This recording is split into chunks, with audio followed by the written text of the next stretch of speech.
Hello students, my self Kapil Joshi and I am deputy head of maths department in resonance.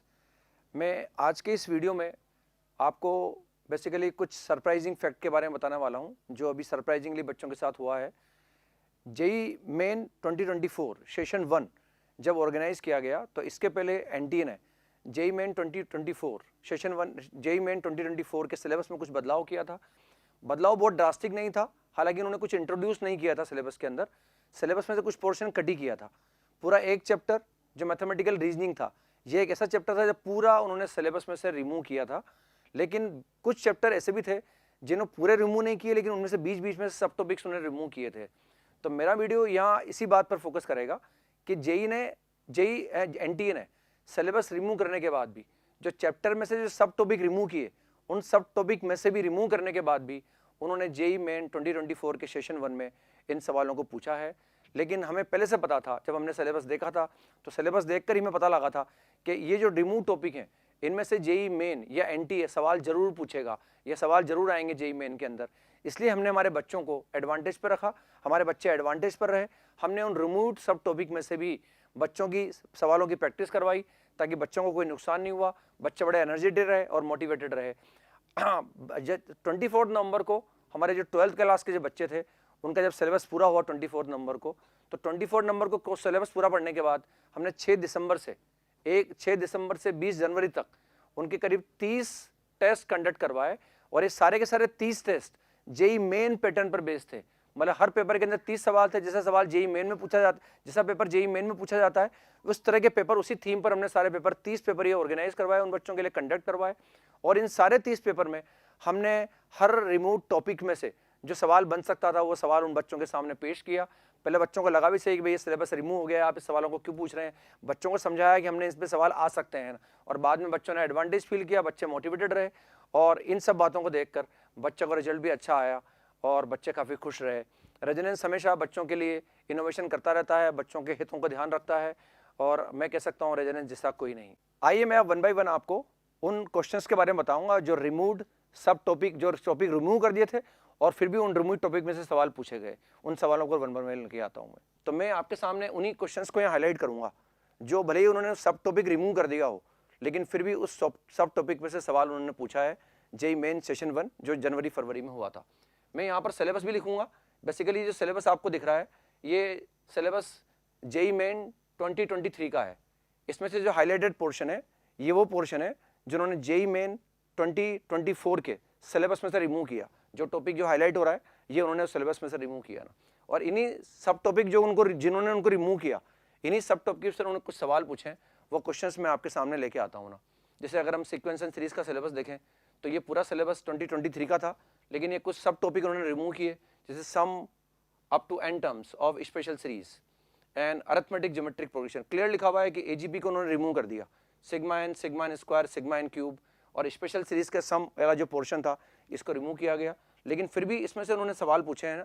यहाँ ध्यान से देखते हैं, ये शिफ्ट 1 27 जनवरी का जो शिफ्ट 1 था उसका जो क्वेश्चन नंबर 21 था ये एजीपी पर बेस्ड था, और इसमें एजीपी का कंसेप्ट लगाने के बाद ही आप निकाल सकते हैं। जब उन्होंने सिलेबस में से रिमूव किया है तो मेरे हिसाब से उनको ये सवाल नहीं पूछना चाहिए था। वो अलग बात है कि हमें लॉजिक दे सकते हैं कि एजीपी का सम निकालने के लिए हम बेसिकली वही कंसेप्ट लगाते हैं जो हम जीपी का सम ऑफ एन टर्म्स डिराइव करने के लिए जो कंसेप्ट लगाते हैं, उसी कंसेप्ट का यूज करके एजीपी का सम निकाला जा सकता है। लेकिन मेरे हिसाब से खुशी हमें तब होती जब वो एजीपी रिमूव नहीं करते और इस तरह के वो उस सब टॉपिक को रिमूव नहीं करते, और उसके बाद अगर ये सवाल पूछते तो ज़्यादा जस्टिफाई होता बच्चों के साथ। लेकिन रिमूव करने के बाद अगर आप एजीपी का सवाल पूछ रहे हो तो आई थिंक मैं मानूंगा कि this is the questions which they asked from the remove sub topics of sequence and series. Next question पर फिर आते हैं। ऐसा नहीं कि ये शिफ्ट 1 27 जनवरी की शिफ्ट 1 का है। नेक्स्ट हम आते हैं 27 जनवरी को शिफ्ट 2 के अंदर। अगेन ये टिक्नोमेट्रिक पोर्शन, जो टिक्नोमेट्रिक के अंदर भी टिक्नोमेट्रिक इक्वेशन उन्होंने रिमूव किया था, एनसीईआरटी में से रिमूव किया गया है और जेई मेन 2024 के सिलेबस में से रिमूव किया गया है। लेकिन चलिए इसको मानते हैं सिंपल ये टिक्नोमेट्री का सवाल है, और ये टिक्नोमेट्री निकाल के यहाँ से अगर मैं एन कैलकुलेट कर लूँगा, नंबर ऑफ सॉल्यूशन निकाल लूँगा, तो अगेन ये जो है एजीपी का सवाल वापस आ गया। दोबारा एजीपी को रिमूव किया था और वापस दोबारा 27 जनवरी की शिफ्ट 2 में भी उन्होंने एजीपी का सवाल पूछा है ना। इन सबके सॉल्यूशन हमने हमारी साइट पर अपलोड कर रखे हैं, हमने वीडियो भी बना रखे हैं। आप सॉल्यूशन पूरा डिटेल में देखना चाहें तो हमारी वेबसाइट पर से देख सकते हैं, हमारे वीडियो यूट्यूब पर देख सकते हैं, वो सॉल्यूशन अपलोड कर रखे हैं। मैं सिर्फ क्वेश्चंस को हाईलाइट कर रहा हूँ जो उन्होंने रिमूव्ड सब टॉपिक में से जेई मेन के अंदर पूछे हैं ना। तो 2 सवाल एजीपी के आ गए। ये मिसलेनियस सीरीज के अंदर आ गया क्योंकि मिसलेनियस सीरीज उन्होंने रिमूव किया है ना। अगर हम दोबारा सिलेबस देखें ध्यान से तो उन्होंने लिखा हुआ है कि यहाँ पर the sum up to n terms of special series, मतलब एपी और जीपी को क्लियरली उन्होंने मेंशन कर रखा है। एजीपी को रिमूव कर रखा है, sigma n square sigma n cube के फॉर्मूले रिमूव कर रखे हैं, और स्पेशल सीरीज की एन टर्म का सम उन्होंने रिमूव कर रखा है। लेकिन अगर हम यहाँ देखें तो इसमें 30 जनवरी को शिफ्ट 1 के अंदर ये जो सवाल पूछा गया था, इसमें कहीं एपी का कंसेप्ट नहीं, इसमें मेथड ऑफ डिफरेंस लगाना पड़ता है, और मेथड ऑफ डिफरेंस लगाने के बाद हम जनरल टर्म निकालेंगे, और जनरल टर्म निकालने के बाद ही हम जाके इस सम को या 4 अल्फा माइनस बीटा की वैल्यू निकाल सकते हैं। तो ये भी उस रिमूव सब टॉपिक में से ही पूछा गया है, जो सीक्वेंस एंड सीरीज चैप्टर में से जो सब टॉपिक रिमूव किया था उसी में से पूछा गया है। नेक्स्ट अगेन हम देखते हैं यहाँ पर अरिथमेटिक ज्योमेट्रिक प्रोग्रेशन है, नो डाउट। लेकिन पहले मैं यहाँ से जनरल टर्म निकालूंगा, और जनरल टर्म निकालने के जब सम निकालूंगा तो इस सम को कैलकुलेट करने के लिए या इसको कैलकुलेट करने के लिए मुझे सिग्मा एन स्क्वायर और सिग्मा एन क्यूब के फॉर्मूलों की आवश्यकता पड़ेगी। अगर आप रिमूव नहीं करते फिर मैं अगर इनका यूज करता हूँ तो कोई दिक्कत नहीं है, लेकिन वो आपने क्लियरली उस पर हाईलाइट किया, उसको रिमूव किया, और फिर भी हमें इन सवालों में सिग्मा एन स्क्वायर और सिग्मा एन क्यूब के फॉर्मूलों की आवश्यकता पड़ रही है। ये भी मैं मानता हूँ इसलिए कि ये रिमूव सब टॉपिक में सही है। नेक्स्ट हम आते हैं अगेन, दिस इज न तो ये एपी है न ये जीपी है। इसमें अगेन हम अल्टीमेट तरीका लगाते हैं, इसका पहले हमें जनरल टर्म लिखना होगा, जनरल टर्म को स्प्लिट करना होगा, स्प्लिट करने के बाद हम सम निकालेंगे ना। तो ये भी जब उन्होंने स्पेशल सीरीज के सम ऑफ n टर्म्स को रिमूव किया है तो ये एक स्पेशल सीरीज की कैटेगरी में आता है आई थिंक। तो ये भी रिमूव सब टॉपिक में से पूछा हुआ ही सवाल है अकॉर्डिंग टू मी। नेक्स्ट हम आते हैं definite integration and its application. उन्होंने बिल्कुल ये 2023 का सिलेबस है, इसमें जो पोर्शन मैंने हाईलाइट किया हुआ है ये उन्होंने 2024 जेई मेन में से रिमूव करने की कोशिश की है, या उसको रिमूव किया गया है, उसको सिलेबस में से हटाया था उन्होंने। लेकिन अगर हम यहाँ साफ देखेंगे तो ये क्वेश्चंस डेफिनेट इंटीग्रल, हम डेफिनेट इंटीग्रल ना यानी लिमिट ऑफ सम को हम डेफिनेट इंटीग्रल में कन्वर्ट करके ही निकाल सकते हैं, सिंपल लिमिट का प्रोसेस करके इसको कैलकुलेट नहीं किया जा सकता। तो ये सवाल भी उन्होंने जो है ये नंबर लिखा हुआ है 30 जनवरी का शिफ्ट 1 का क्वेश्चन नंबर 12 आया है। इसका सोल्यूशन हमने डिटेल्ड सोल्यूशन, वीडियो सोल्यूशन या हम थ्योरेटिकल सोल्यूशन हमने हमारी वेबसाइट पर और वीडियो यूट्यूब पर डाला हुआ है, वहाँ से आप देख सकते हैं। लेकिन ये भी इस रिमूव सब टॉपिक में से पूछा गया सवाल ही है। नेक्स्ट क्वेश्चन पर आते हैं हम, application of derivative. Application of derivative में Rolle's and Lagrange's mean value theorem और टेंजेंट नॉर्मल का कंसेप्ट उन्होंने रिमूव कर रखा है। यानी टेंजेंट नॉर्मल उन्होंने कॉनिक में से भी रिमूव किया है और उन्होंने एओडी में से रिमूव कर दिया। मतलब वो मान के चल रहे हैं टेंजेंट नॉर्मल का सवाल पूछेंगे ही नहीं है ना। और ये Lagrange's and mean value theorem का सवाल, ये पोर्शन भी उन्होंने डिलीट किया था। लेकिन हम ध्यान से देखें, ये 30 जनवरी को शिफ्ट 1 के अंदर ये जो क्वेश्चन नंबर 2 था, ये बिल्कुल रोल्स थ्योरम पर बेस्ड सवाल है। या तो ये चाह रहे हैं बच्चे से कि हमने रोल्स थ्योरम रिमूव कर दिया, लेकिन आप फिर भी अगर हम सवाल डाल रहे हैं तो आप वही चीज़ सोचें जो रोल्स, जो मैथमेटिशियन जो रोल्स थे उन्होंने जो इन्वेंट किया था, जो थॉट उनके माइंड में आया था, वो थॉट बच्चे के माइंड में आना चाहिए और वो थॉट लाकर बच्चा इस सवाल को कर सके। लेकिन क्लियरली ये सवाल रोल्स थ्योरम पर ही बेस्ड है, जो रिमूव सब टॉपिक में से पूछा गया है। जेई मेन 2024 सेशन 1 जब ऑर्गेनाइज किया गया तो इसके पहले एनटीए ने JEE Main 2024 session 1 JEE Main 2024 के सिलेबस में कुछ बदलाव किया था। बदलाव बहुत ड्रास्टिक नहीं था, हालांकि उन्होंने कुछ इंट्रोड्यूस नहीं किया था सिलेबस के अंदर। सिलेबस में से कुछ पोर्शन कट ही किया था। पूरा एक चैप्टर जो मैथमेटिकल रीजनिंग था, ये एक ऐसा चैप्टर था जब पूरा उन्होंने सिलेबस में से रिमूव किया था। लेकिन कुछ चैप्टर ऐसे भी थे जिन्होंने पूरे रिमूव नहीं किए, लेकिन उनमें से बीच बीच में सब टॉपिक्स उन्होंने रिमूव किए थे। तो मेरा वीडियो यहाँ इसी बात पर फोकस करेगा कि एनटीए ने सिलेबस रिमूव करने के बाद भी जो चैप्टर में से जो सब टॉपिक रिमूव किए, उन सब टॉपिक में से भी रिमूव करने के बाद भी उन्होंने जेई मेन 2024 के सेशन 1 में इन सवालों को पूछा है।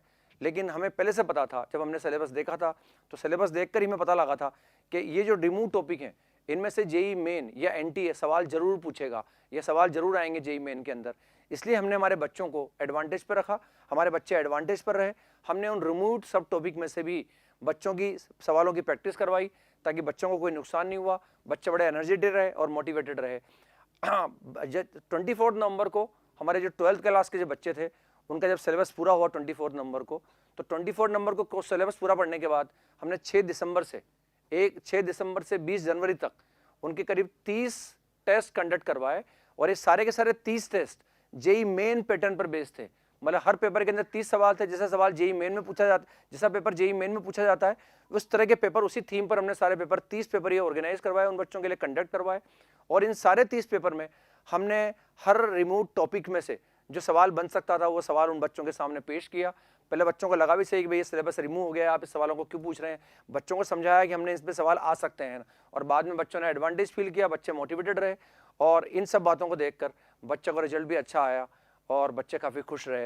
रेजोनेंस हमेशा बच्चों के लिए इनोवेशन करता रहता है, बच्चों के हितों का ध्यान रखता है, और मैं कह सकता हूँ रेजोनेंस जैसा कोई नहीं। नेक्स्ट क्वेश्चन पर आते हैं हम, नेक्स्ट टॉपिक पर आते हैं circle and conic section. Circle और कोनिक सेक्शन में ध्यान से देखें, जो हाईलाइटेड पोर्शन है ये 2023-24 के जो जेईई मेन का पेपर हुआ था या सेशन हुआ था उसके लिए रिमूव किया गया था। तो हमने यहाँ देखें कंडीशन ऑफ टेंजेंसी, सर्कल में भी tangent, condition for a line to be tangent and equation of tangent को रिमूव किया गया है। और कॉनिक के अंदर भी सिंपल कॉनिक में लिखा हुआ है कि simple sections of conic, equations of conic section, parabola, ellipse, hyperbola in standard form, और यहाँ भी कंडीशन ऑफ टेंजेंसी को उन्होंने रिमूव कर रखा है, पॉइंट ऑफ कॉन्टैक्ट को भी रिमूव कर रखा है, यानी वो टेंजेंट और नॉर्मल की कहीं बात ही नहीं कर रहे सिलेबस के अंदर। लेकिन अगर हम ध्यान से देखें तो जैसे ये सवाल पूछा गया है 27 जनवरी को शिफ्ट 1 के अंदर, क्वेश्चन नंबर 3 जो था, इसमें अगर इलिप्स की किसी कॉर्ड का मिड पॉइंट दिया हुआ है, उस कॉर्ड की लेंथ के बारे में पूछा है ना। इस कॉर्ड की लेंथ को निकालने के लिए बच्चा अगर t बराबर s1 का यूज करता है तो उसको t लिखने के लिए कहीं ना कहीं टेंजेंट की जो इक्वेशन होती है, उस एक्सप्रेशन, टेंजेंट की इक्वेशन में जो एक्सप्रेशन होता है बेसिकली ये t उसी को रिप्रेजेंट करता है, तो कहीं ना कहीं टेंजेंट का आइडिया उसके माइंड में होना जरूरी था, तभी जाके वो इस इक्वेशन को कंफर्टेबली लिख पाता। वो अलग बात है, हम ये एक्सक्यूज दे सकते हैं कि इस सवाल को करने के लिए हम पैरामेट्रिक फॉर्म का भी यूज कर सकते थे, सिर्फ स्ट्रेट लाइन का यूज करके इस सवाल को किया जा सकता था। लेकिन अगर हम बच्चा अगर इस कंसेप्ट से सवाल को करेगा तो करना उसके लिए रिलेटिवली आसान होगा। यानी पोर्शन डिलीट करने के बाद भी हम बच्चों की समस्या बढ़ा रहे हैं, समस्या कम नहीं कर रहे हैं, आई थिंक, जैसा कि मेरा विचार है। हो सकता है मेरी विचारों से कोई सहमत नहीं हो, लेकिन फिर भी अपने विचार व्यक्त करने से मुझे कोई रोक नहीं सकता है ना। और मैं बच्चों के लिए इन सब चीज़ों को सामने लाया हूँ ताकि वो इनको माइंड में रखें, और जब जेईई मेन 2 का जब अटेम्प्ट आएगा अप्रैल के फर्स्ट वीक में, तो इन चीज़ों को अपने दिमाग में रखें कि जो पोर्शन हटाया है उसमें से भी कहीं ना कहीं वो कुछ सवालों को पूछ रहे हैं। नेक्स्ट हम आते हैं कोऑर्डिनेट ज्योमेट्री में। शॉर्टेज डिस्टेंस की अगर हम बात करें तो एक पैराबोला और सर्कल के सेंटर के बीच में शॉर्टेज डिस्टेंस हमें निकालनी है। अगेन हम शॉर्टेज डिस्टेंस निकालने के लिए हम कॉमन नॉर्मल का कंसेप्ट यूज करते हैं ना। तो ये सवाल करना बड़ा आसान था, अगर मैं पैराबोला का नॉर्मल लिखता और उसको सर्कल के सेंटर से पास करा देता तो फटाफट पैरामीटर t निकल जाता और पैराबोला पर पॉइंट आ जाता, उसकी मैं सर्कल के सेंटर से डिस्टेंस निकाल लेता और बड़ी आसानी से सवाल को कर पाता। ठीक है, वो अलग बात है, कोई हो सकता है कोई वीडियो को देखा हो और वो ये बात कहे कि भाई इस सवाल को करने के लिए कोई नॉर्मल को लिखने की जरूरत नहीं है, लेकिन अगर नॉर्मल लिखेंगे तो कंसेप्ट थोड़ा आसान होगा, क्योंकि ये सारा पोर्शन हमारे एडवांस के अंदर भी है, उसमें से कोई पोर्शन डिलीट नहीं किया गया है ना। तो वो अगर वो पैराबोला पर एक पॉइंट ले ले t² 2t और सर्कल के सेंटर से डिस्टेंस निकाल ले, यानी अगर मैं पैराबोला पर पॉइंट लूंगा t² 2t और सर्कल का सेंटर अगर मैं देखूंगा 2,8, तो इनके बीच में डिस्टेंस निकाल ले, वो उस डिस्टेंस को d मान ले और डिस्टेंस को निकाल के इस डिस्टेंस को मिनिमाइज करने की कोशिश कर सकते हैं। वो t² - 2 का whole square plus 4 × t - 4 whole square, ये ऐसा आ जाएगा ना। और इसको मिनिमाइज कर सकते हैं, t की वो वैल्यू निकाल सकते हैं जिसके लिए कि मिनिमम आए। मैक्सिमम मिनिमम का कंसेप्ट भी लगाया जा सकता था, लेकिन अगर मैं कॉमन नॉर्मल का कंसेप्ट लगाता तो वो उस कंसेप्ट को लगाकर भी सवाल को बड़ी आसानी से किया जा सकता था। सेम दिस क्वेश्चन है, इसमें भी अगर मैं इस क्वेश्चन को कैलकुलेट करना चाहता हूँ जो 29 जनवरी की शिफ्ट 2 का है, क्वेश्चन नंबर 26, इसको कैलकुलेट करने के लिए भी अगर मैं t बराबर s1 का कंसेप्ट यूज करता हूँ तो ये सवाल करना बड़ा आसान होगा मेरे लिए। और इसको लिखने के लिए हमें t की जानकारी आवश्यकता होती है, और इसकी जानकारी बच्चे के माइंड में तभी आएगी जब वो टेंजेंट की इक्वेशन लिखना जानता होगा, तभी वो t बराबर s1 का यूज बड़ी आसानी से कर पाएगा, कम से कम समय में कर पाएगा। नेक्स्ट हम आते हैं वेक्टर में। वेक्टर में जो 2024 सेशन 1 या जो जेईई मेन के लिए जो सब टॉपिक उन्होंने रिमूव किया था उसमें हाईलाइटेड पोर्शन है scalar and vector triple product. यानी ये अगर वो रिमूव नहीं करते उसके बाद ही सवाल पूछते तो शायद बच्चों की मदद होती ही मैं ज़्यादा मानता, लेकिन इसको रिमूव करने के बाद अगर ये सवाल पूछ रहे हैं तो अगर वो स्केलर ट्रिपल प्रोडक्ट का अगर कंसेप्ट नहीं लगाएगा तो शायद इस सवाल को करने में उसको ज़्यादा टाइम लगेगा। ठीक है, अल्टरनेट अप्रोच है, हम स्केलर ट्रिपल प्रोडक्ट का यूज़ किए बिना भी इस सवाल को कर सकते हैं। जैसे फॉर एग्जाम्पल अगर मैं सी वेक्टर को एज्यूम करता और सी वेक्टर को एज्यूम करने के बाद मैं इन दो कंडीशन का यूज़ करके अगर सी वेक्टर को पूरा निकालने की कोशिश करता तो उसमें टाइम ज़्यादा लगता, लेकिन अगर बच्चा सिर्फ स्केलर ट्रिपल प्रोडक्ट का इस्तेमाल करके इस सवाल को करने की कोशिश करेगा तो आई थिंक वो कम से कम समय में कर पाएगा। तो रिमूव करने के बाद भी हमने इस टॉपिक पर से सवाल पूछा है। नेक्स्ट हम आते हैं वेक्टर ट्रिपल प्रोडक्ट। ये सवाल जो पूछा गया है 1 फरवरी को शिफ्ट 1 के अंदर जो क्वेश्चन नंबर 8 था, ये सवाल अगेन पूछा गया है, ये वेक्टर में से, और यहाँ वेक्टर ट्रिपल प्रोडक्ट का इस्तेमाल कर रहे हैं। हम बिना वेक्टर ट्रिपल प्रोडक्ट का इस्तेमाल करके भी सवाल को कर सकते हैं, लेकिन अगेन वो टाइम कंज्यूमिंग होगा, और अगर वो सिलेबस में से रिमूव नहीं करते फिर इस सवाल को पूछते तो बच्चों के लिए बड़ा आसान होता, और वो रिमूव करने के बाद हो सकता है बच्चों ने उस टॉपिक पर ध्यान नहीं दिया हो और उसके बाद भी फिर ये सवाल पूछा गया है। नेक्स्ट क्वेश्चन पर मैं आता हूँ बाइनोमियल थ्योरम। बाइनोमियल थ्योरम में ये जो रिमूव पोर्शन है इसको ध्यान से देखें, प्रॉपर्टीज ऑफ बाइनोमियल कोएफिशिएंट को क्लियरली उन्होंने रिमूव किया है यहाँ से ना। यानी वो बाइनोमियल कोफिशिएंट की प्रॉपर्टी पर बेस्ड सवाल पूछने में इंटरेस्टेड नहीं थे। लेकिन अगर हम ध्यान से देखें तो ये सीरीज का सम लिखा हुआ है और इसमें कहीं ना कहीं मुझे, अगर मैं जनरल टर्म लिखकर इसका सम निकालने की कोशिश करूंगा तो कहीं ना कहीं मुझे बाइनोमियल कोफिशिएंट की प्रॉपर्टी का इस्तेमाल करना पड़ेगा। ये बात अलग है कि ये तर्क दिया जा सकता है कि अगर हम एक्सपेंशन लिखें 1 + x होल पावर 11 को लिखें और उसको 0 to 1 इंटीग्रेट कर दें तो इंटीग्रेट करने के बाद हम कहीं बाइनोमियल कोफिशिएंट की इस्तेमाल नहीं करना पड़ेगा। लेकिन अगर हो सकता है बच्चा इंटीग्रेशन से नहीं सोचे, जो एनसीईआरटी में भी नहीं है, एनसीईआरटी के अंदर भी कहीं ऐसा दिया हुआ नहीं है कि बाइनोमियल कोफिशिएंट की कोई प्रॉपर्टी दे रखी हो, वो एनसीईआरटी में से भी रिमूव किया उन्होंने और वो यहाँ से भी रिमूव किया है। तो आई थिंक मे भी ये मानूंगा कि ये इस रिमूव सब टॉपिक में से ही पूछा गया सवाल है। नेक्स्ट क्वेश्चन पर आते हैं। अगेन ये जो बाइनोमियल कोफिशिएंट की काफ़ी अच्छी प्रॉपर्टी का इस्तेमाल करता है और ये सम निकालने के लिए या इस क्वेश्चन का आंसर देने के लिए हमें series involving product of binomial coefficient का भी इस्तेमाल करना पड़ा है, जो कि उन्होंने अगेन रिमूव सब टॉपिक में से ही पूछा गया सवाल में। मेरी नज़र में ये रिमूव सब टॉपिक से पूछा हुआ सवाल ही आता है ना। अगेन यहाँ भी हम इस सवाल के अंदर भी अगर हम देखें तो NCR+1 is equal to N+1 CR+1 इस कंसेप्ट का यूज किया गया है ना। ये प्रॉपर्टी, ये बाइनोमियल कोफिशिएंट की प्रॉपर्टी एनसीईआरटी में भी मेंशन नहीं है और ये रिमूव सब टॉपिक रिमूव भी किया गया है बाइनोमियल के सिलेबस में से। तो ये आई थिंक मेरे हिसाब से ये भी एक रिमूव सब टॉपिक में से ही पूछा गया सवाल है। मैट्रिक्स एंड डिटरमिनेंट में आते हैं। क्लियरली इस पोर्शन को मैंने हाईलाइट कर रखा है। प्रॉपर्टीज ऑफ डिटरमिनेंट को उन्होंने रिमूव किया है ना, उन्होंने रिमूव कर दिया प्रॉपर्टीज। हम जानते हैं डिटरमिनेंट में हम प्रॉपर्टीज ऑफ डिटरमिनेंट का अगर यूज नहीं करेंगे तो डील करने में काफी दिक्कत आती है अपने को ना। एलिमेंट्री ट्रांसफॉर्मेशन भी रिमूव किया गया था और solving equation system of equation by using determinant, इसको भी रिमूव किया गया था। लेकिन अगर इन दो सवालों को देखें तो ठीक है, इसको एक्सपेंड डायरेक्ट किया जा सकता है। लेकिन अगर मैं प्रॉपर्टी का इस्तेमाल करता तो प्रॉपर्टी का इस्तेमाल करने के बाद 2 जीरो में बड़ी आसानी से थर्ड कॉलम के अंदर क्रिएट कर लेता और इसको एक्सपेंड करना मेरे लिए बड़ा आसान होता। तो वो रिमूव नहीं करते और फिर ये सवाल पूछते आप, तो ये बच्चों की मदद मानी जाती है मेरे हिसाब से आई थिंक। लेकिन फिर भी अगर मान लो बच्चे को प्रॉपर्टी का आइडिया बिल्कुल नहीं होगा तो उसको इस सवाल में टाइम लगेगा, और जिसको भी आइडिया होगा वो इस सवाल बड़ी जल्दी कर लेगा। नेक्स्ट सवाल भी ऐसा है, ये थोड़ा डेंजरस भी दिख रहा है कि अगर मैं इसको एक्सपेंड करूंगा, एक्सपेंड करके भी मैं सवाल कर सकता हूं।